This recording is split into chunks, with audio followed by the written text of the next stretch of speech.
Baiklah sahabat pembelajar, hari ini kita akan berjumpa kembali dengan saya IGA Kristianingrat.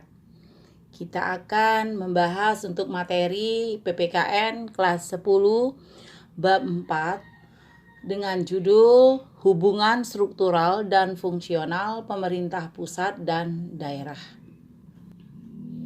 Ada 4 pokok bahasan yang akan kita bahas untuk saat ini, yaitu yang pertama, desentralisasi atau otonomi daerah dalam konteks Negara Kesatuan Republik Indonesia. Yang kedua, kedudukan dan peran pemerintah pusat. Yang ketiga, kedudukan dan peran pemerintah daerah. Dan yang terakhir atau yang keempat, hubungan struktural dan fungsional pemerintah pusat dan daerah. Pertemuan kali ini kita akan membahas yang nomor 1 saja, yaitu desentralisasi atau otonomi daerah dalam konteks Negara Kesatuan Republik Indonesia atau NKRI. Ada 2 kelompok mengenai desentralisasi, yaitu yang pertama menurut kelompok Anglo-Saxon. Desentralisasi sebagai penyerahan wewenang dari pemerintah pusat baik kepada para pejabat pusat yang ada di daerah yang disebut dengan dekonsentrasi maupun kepada badan-badan otonomi daerah yang disebut dengan devolusi. Devolusi berarti sebagian kekuasaan diserahkan kepada badan-badan politik di daerah yang diikuti dengan penyerahan kekuasaan sepenuhnya atau mengambil keputusan baik secara politis maupun secara administratif.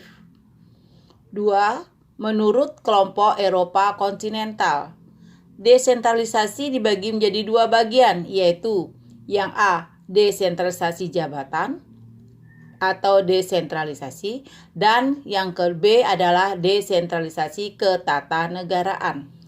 Dekonsentrasi adalah penyerahan kekuasaan dari atas ke bawah dalam rangka kepegawaian guna melancarkan pekerjaan semata. Desentralisasi ketatanegaraan merupakan pemberian kekuasaan untuk mengatur daerah di dalam lingkungannya guna mewujudkan asas demokrasi dalam pemerintahan negara. Jadi, kesimpulannya adalah dekonsentrasi adalah pelimpahan wewenang pemerintahan oleh pemerintah kepada gubernur sebagai wakil pemerintah dan atau kepada instansi vertikal di wilayah tertentu. Desentralisasi adalah penyerahan wewenang pemerintahan oleh pemerintah kepada daerah otonom untuk mengatur dan mengurus urusan pemerintahan dalam sistem Negara Kesatuan Republik Indonesia atau NKRI.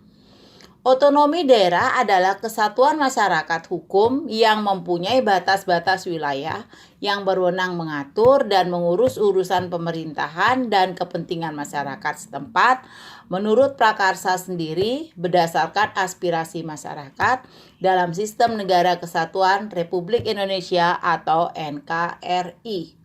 Yang memiliki tujuan adalah agar urusan-urusan dapat beralih kepada daerah dan menjadi wewenang serta tanggung jawab pemerintah daerah sehingga birokrasinya dapat dipangkas dan kesejahteraan masyarakat akan lebih terjamin dan menguntungkan masyarakat karena hanya daerah yang tahu apa kebutuhan daripada masyarakatnya, tidak seperti desentralisasi zaman dahulu di mana semua urusan dipegang oleh pusat.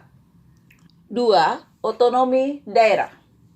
Otonomi daerah adalah hak, wewenang, dan kewajiban daerah otonom untuk mengatur dan mengurus sendiri urusan pemerintahan dan kepentingan masyarakat setempat sesuai dengan peraturan perundang-undangan. Tujuan otonomi daerah adalah untuk meningkatkan daya guna dan hasil guna penyelenggaraan pemerintahan dalam rangka pelayanan terhadap masyarakat dan pelaksanaan pembangunan sesuai dengan peraturan perundang-undangan. 3. Otonomi daerah dalam konteks Negara Kesatuan Republik Indonesia atau NKRI. Negara Kesatuan Republik Indonesia atau NKRI adalah sebagai negara kesatuan yang menganut asas desentralisasi, di mana dalam penyelenggaraan pemerintahan dengan memberikan kesempatan dan keleluasaan kepada daerah untuk menyelenggarakan otonomi daerah. Otonomi daerah di Indonesia dilaksanakan guna memperbaiki kesejahteraan rakyat. Jadi, pengembangan suatu daerah dapat disesuaikan oleh pemerintah daerah dengan memperhatikan potensi yang dimiliki atau kekhasan daripada masing-masing daerah, di mana hal ini merupakan kesempatan yang sangat baik bagi pemerintah daerah untuk membuktikan kemampuannya dalam melaksanakan kewenangannya yang menjadi hak daerah. Jadi, kekhasan daripada daerah itu akan dapat dikembangkan dengan adanya otonomi daerah. 4. Landasan hukum penerapan otonomi daerah di Indonesia. Ada 13 peraturan perundang-undangan yang pernah dan masih berlaku dalam pelaksanaan otonomi daerah di Indonesia, yang mencakup yang pertama atau yang A, Undang-Undang Nomor 1 Tahun 1945 tentang Komite Nasional Daerah atau KND. Yang B, Undang-Undang Nomor 22 Tahun 1948 tentang Pokok-pokok Pemerintahan Daerah. Yang C, Undang-Undang Negara Indonesia Timur Nomor 44 Tahun 1950 tentang Pemerintahan Daerah Indonesia Timur. Yang D, Undang-Undang Nomor 15 Tahun 1965 tentang Pokok-pokok Pemerintahan Daerah. Yang E, Undang-Undang Nomor 5 Tahun 1974 tentang Pokok-pokok Pemerintahan Daerah dan sebagainya.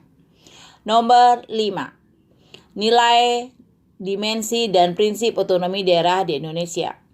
Terdapat 2 nilai dasar yang dikembangkan dalam Undang-Undang Dasar Negara Republik Indonesia tahun 1945 yang berkenaan dengan pelaksanaan desentralisasi dan otonomi daerah di Indonesia yang mencakup. Yang A, nilai unitaris, yang diwujudkan dalam pandangan bahwa Indonesia tidak mempunyai kesatuan pemerintahan lain di dalamnya yang bersifat negara, yang berarti kedaulatan yang melekat pada rakyat, bangsa dan negara Republik Indonesia tidak akan terbagi di antara kesatuan-kesatuan pemerintahan. B. Nilai dasar desentralisasi teritorial yang bersumber pada isi dan jiwa pasal 18 Undang-Undang Dasar Negara Republik Indonesia tahun 1945. Berdasarkan nilai ini, pemerintah diwajibkan untuk melaksanakan politik desentralisasi dan dekonsentrasi di bidang ketatanegaraan. Titik berat otonomi daerah adalah pada daerah kabupaten atau kota dengan beberapa dasar pertimbangan sebagai berikut. A. Dimensi politik kabupaten atau kota dipandang kurang mempunyai fanatisme kedaerahan sehingga resiko gerakan separatisme dan peluang berkembangnya aspirasi federalis relatif minim.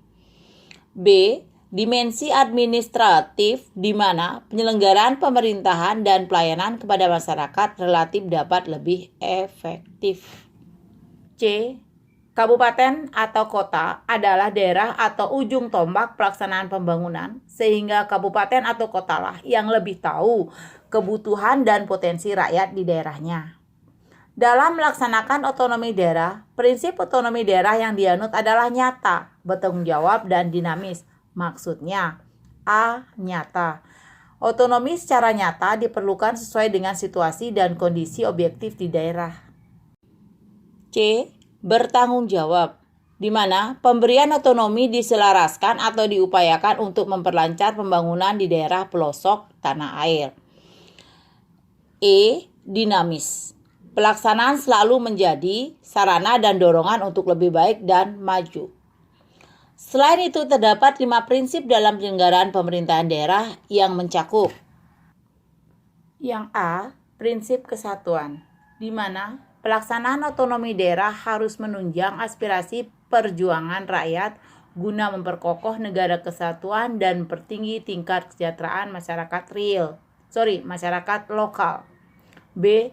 prinsip real dan bertanggung jawab, di mana pemberian otonomi kepada daerah harus merupakan otonomi yang nyata dan bertanggung jawab bagi kepentingan seluruh warga daerah, di mana pemerintah daerah berperan mengatur proses dinamika pemerintahan dan pembangunan di daerah. C. Prinsip penyebaran, di mana asas desentralisasi perlu dilaksanakan dengan asas keserasian dan tujuan di samping aspek pendemokrasian. D. Prinsip keserasian, di mana pemberian otonomi kepada daerah mengutamakan aspek keserasian dan tujuan di samping aspek pendemokrasian. E. Prinsip pemberdayaan, di mana tujuan otonomi daerah adalah untuk meningkatkan daya guna dan hasil guna penyelenggaraan pemerintah di Indonesia, terutama dalam aspek pembangunan dan pelayanan kepada masyarakat, serta untuk meningkatkan pembinaan kestabilan politik dan kesatuan bangsa.